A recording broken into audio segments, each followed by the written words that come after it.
Bonjour à tous, merci de nous retrouver pour ce nouveau numéro de VIP. Aujourd'hui, j'ai le grand plaisir de recevoir Bérengère Philippon, qui était déjà venue en 2021 et qui nous fait le plaisir de revenir. En fait, elle a écrit 2 nouveaux livres dont on va bien évidemment parler. Alors, Bérengère Philippon, elle est spécialisée dans la diététique, la nourriture, la bonne nourriture, ce qu'on appelle l'IG bas, le fameux indice glycémique bas. Enfin, on va en reparler. Et elle nous donne tous ses secrets à travers ses livres. Et puis, on va faire le point. Alors, déjà, Bérengère, bonjour. Bonjour Véronique, merci de m'avoir invitée à cette émission. Merci d'être venue. Vous êtes, c'est vrai que vous n'êtes pas très loin, hein. Vous êtes yvelinoise, vous connaissez la maison, vous connaissez le chemin. Oui. Alors, la dernière fois, c'était votre premier livre hein, chez Larousse qui s'appelait Je réussis ma détox sucre. D'accord. Et vous donniez des recettes de plats plutôt salés. Oui, ben c'est vrai bizarrement. Oui, Comment ne pas manger de sucre, manger du sel? Non, c'est pas si simple. Non, mais c'est se faire plaisir en salé. Si déjà on se fait plaisir en salé, c'est plus facile de limiter, on va dire, les desserts ou d'en trouver en tout cas qui sont moins sucrés. Et puis il faut savoir aussi que dans les choses salées, il y a du sucre. Oui, tout à fait. C'est ça que vous nous avez appris à découvrir. Donc voilà. À l'époque, vous travailliez au marketing chez les éditions Hatier. Tout à voilà. fait. Ouais. Et alors aujourd'hui, 2 ans après, on a 2 nouveaux livres. Donc Zéro sucre et IG bas, le déclic santé, qui est assez consistant, toujours chez Larousse. Et le tome 2 au précédent dont on a parlé tout à l'heure, Je réussis ma détox sucre. Alors là, avec les plats sucrés. Oui. Voilà. Quand même. Alors, ben oui, quand même. Dites-moi, alors qu'est-ce qui s'est passé depuis En fait, pendant dans votre vie? Oui. C'est vrai qu'il y a eu pas mal de changements pendant ces 2 ans. Ça a Ouais. été vraiment une remise en question aussi parce que j'avais envie de changer de travail. D'accord. Sachant qu'à la base, moi, j'avais pas fait du marketing et de la communication dans mes études. J'avais fait des sciences. Je voulais être diététicienne à la base. Ah, voilà. Mais bon, il y a 25 ans, c'était plus compliqué. C'était assez bouché. Et donc, j'avais abandonné cette idée. Et je me souviens, vous étiez intéressée aux arômes. Oui, j'ai fait Conscience. une école dans les arômes alimentaires. Voilà. Donc c'est très précis. Déjà. Oui, mais bon. Voilà. Bah, disons que je suis revenue un petit peu à ce que j'aimais. De toute façon, j'ai toujours aimé cuisiner. J'ai toujours aimé tout ce qui était lecture santé, en fait. C'est vrai D'accord. que j'ai toujours aimé ça. Et donc, c'est pour ça que je me suis dit, et si je me lançais, j'essayais de faire quelque chose là-dedans parce que c'était vraiment ce que j'aimais. Et donc, moi, quand j'ai décidé quelque chose, j'y vais à fond. Ouais. Donc, j'ai fait une formation de coach en nutrition. J'ai fait aussi une petite formation en psychologie positive. Alors, attendez, je vous coupe 2 secondes. Votre premier livre, hein, il a marché comment? Mais en fait, il a très très bien marché. Ben, c'est ça. J'en ai vendu 120 000 C'est ça qui est dingue. ces jours. Ouais, c'est vrai que je m'attendais pas du tout à ça parce que j'étais pas du tout connue. Donc, Pas du tout. il y a eu un vrai engouement et c'est vrai qu'il y a eu beaucoup de bouche à oreille en fait. Comme les gens voyaient, découvraient des choses qu'ils ne connaissaient pas, testaient, voyaient qu'ils arrivaient à perdre du poids, se sentir mieux, être en meilleure santé et donc ça a été En fait, un peu c'est ça un peu déclic. aussi de ce qui vous a, j'imagine, conforté dans votre changement de vie. Vous vous êtes dit, il y a un vrai besoin. Les gens sont en attente d'informations et puis sont prêts à jouer le jeu et à tenter, quoi. Voilà. Ah oui, Donc, ça a été. Je pense que voilà, quand les gens sont convaincus, ils en parlent aux autres, qui après, c'est l'effet de Regardez, boule de nous, neige. on ne parle que de vous. Voilà. Alors, fort de ce succès littéraire, vous vous êtes dit, donc vous êtes formé en quoi, vous me disiez, je vous ai interrompu tout à l'heure. J'ai fait une formation de coach en nutrition parce que voilà, je D'accord. connaissais beaucoup de choses, mais je trouvais ça bien quand même de faire une formation plus précise. Pour avoir des structures, des bases. Voilà. Alors l'avantage c'est que je connaissais déjà beaucoup de choses, donc ça m'a pas mal aidé. J'ai passé pas mal de vacances à travailler, mais bon, c'était vraiment c'était un vrai plaisir. Voilà, quand on aime ça. Et comme ça, après, j'ai pu commencer à faire j'ai commencé le coaching il y a 1 an. Et puis, petit à petit, au bout d'un moment, j'avais trop de choses à faire. Donc là, je me Comment suis dit... ça comme je travaillais à côté... Vous étiez voilà. toujours chez Hatier.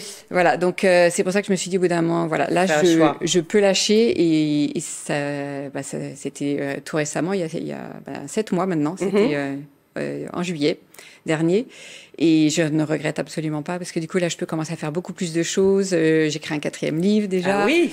Donc voilà, non, ça Là, me permet d'avancer plus vite. Vous consacrez vraiment votre passion. Puis il y a tous les aspects du travail finalement. Vous avez un coaching personnalisé avec les gens. Vous les voyez, vous les recevez Je fais ça en visio parce que comme ça peut être accessible pour tout le monde. Pour le monde entier. Voilà, tout à fait. Et puis je fais aussi des cours de cuisine à Paris. Alors ça, c'est en présentiel? Oui, ça c'est en présentiel. Ah, donc, génial. je vais sur place et ça permet aussi voilà, de cuisiner avec les gens, de leur expliquer un petit peu comment ça se passe. D'appliquer vos principes.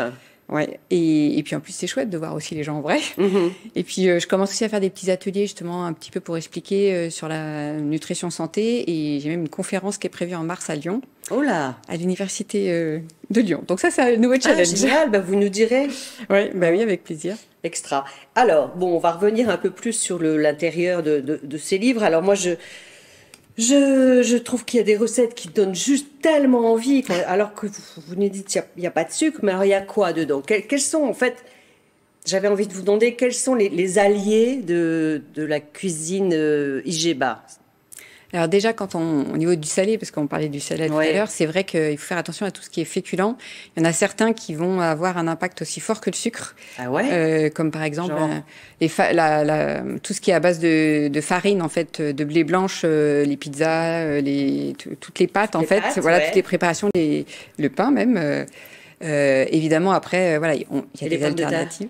Aussi, les pommes de terre, ça fait monter très vite le sucre dans le sang. Ça ne veut pas dire qu'on mange plus tout ça, ça veut dire que on essaie de trouver des alternatives. Typiquement, voilà, dès qu'on veut faire une préparation à base de farine, il vaut mieux utiliser des farines vraiment intégrales. C'est ça qui fait la différence. Parce qu'il y aura moins de sucre dedans. Surtout parce qu'il y a des fibres et que les fibres ralentissent l'arrivée, on va dire, du sucre. Puisqu'en fait, dans tout ce qui est salé comme ça, on a de l'amidon. Et l'amidon, il se transforme en glucose dans le sang. Donc tout ça, c'est un peu de la chimie. Hein. Bah bien sûr, oui, mais c'est intéressant de comprendre. Voilà. Et alors ça ralentit très bien, mais ça arrive quand même. Oui, mais ça n'a pas du tout le même impact. Et ça va arriver doucement, ce qui va en fait avoir un rôle sur la satiété. C'est-à-dire qu'on va pas avoir faim 2 heures après. On aura moins envie d'aller grignoter, on aura moins envie de manger sucré aussi après. D'accord. Et alors, en quelques mots, qu'est-ce que vous avez? Quels sont vos essentiels les essentiels à avoir toujours dans son placard quand on veut faire attention à ça justement? Donc, par exemple, pour les féculents, faut essayer de penser aux légumineuses. Je sais que souvent, c'est pas le truc qu'on adore automatiquement, mais moi, je sais que j'ai vraiment réintroduit les légumineuses donc, dans mes repas. Dire lentilles, pois chiches, haricots secs. Voilà, haricots rouges, haricots blancs. C'est bourré d'amidon, ça? Pas du tout, puisque par rapport, il y en a un petit peu, mais par rapport à des pâtes ou du riz, vous avez en plus beaucoup de protéines et aussi des fibres. Et donc ça va faire toute la différence. Donc ça remplace avantageusement. Voilà. Et puis après, évidemment, le tout est quand même de savoir les cuisiner parce que à manger comme ça, c'est pas. Vous êtes là avec vos livres, voilà. Tout l'intérêt de. Voilà. Alors c'était un peu antinomique ces recettes de gâteaux, de desserts, mais quel est le meilleur sucrant, le moins mauvais? Disons qu'on peut pas dire qu'il y a un sucrant qui est vraiment parfait, évidemment. Après, le but, c'est quand même de diminuer les quantités de sucre. Mais après, on peut très bien utiliser, par exemple, ce qu'on trouve facilement, c'est le sirop d'agave, le miel d'acacia, qui sont des sucrants facilement utilisables. Vous parlez aussi de la banane? Oui, toutes les fruits en fait la compote de pommes. Toutes ces choses en fait naturelles. Après, voilà, faut faire attention parce que je parlais tout à l'heure du sirop d'agave et du miel d'acacia, ce sont des sucres, des sucrants qui contiennent beaucoup de fructose. Donc, faut pas trop en mettre. C'est pas bon pour le foie. Mais pas se lâcher, si on en met un petit peu dans un gâteau et qu'on n'en mange pas tout le temps, ça va, il y a aucun souci. Et est-ce que c'est très gentil de nous faire des choses comme ça? C'est absolument sublime. Il y a ça, après je pourrais en montrer d'autres, les tartelettes au citron. J'imagine que le visuel, c'est important peut-être pour en manger moins, non? Oui, et puis surtout, faut pas bannir le gras. Moi, je bannis pas du tout le gras. Et où est le gras, là, dans la barre de coco? Il y a quand même de la noix de coco et du chocolat, donc il y a un peu de gras. Après, le gras, si vous en prenez normalement, et ça va aider en fait à rassasier et ça va vraiment décupler les saveurs. Donc, faut pas avoir peur du gras. Après, évidemment, faut faire attention aux quantités. Mais voilà, justement, ce que vous faites très gentiment, vous êtes un peu comme une maman. Vous dites quantité conseillée, 1 ou 2 barres. Grand maximum. Bon, d'accord. Voilà.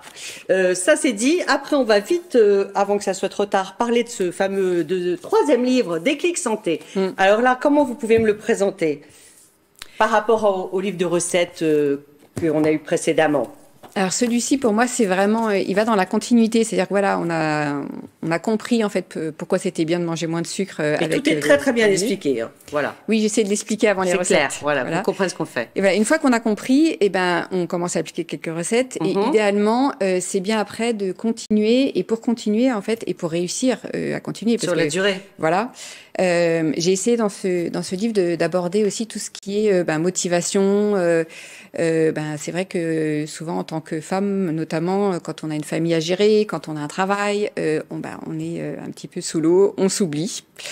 On stresse plus vite, voilà, et donc souvent, on a tendance à compenser sur la nourriture.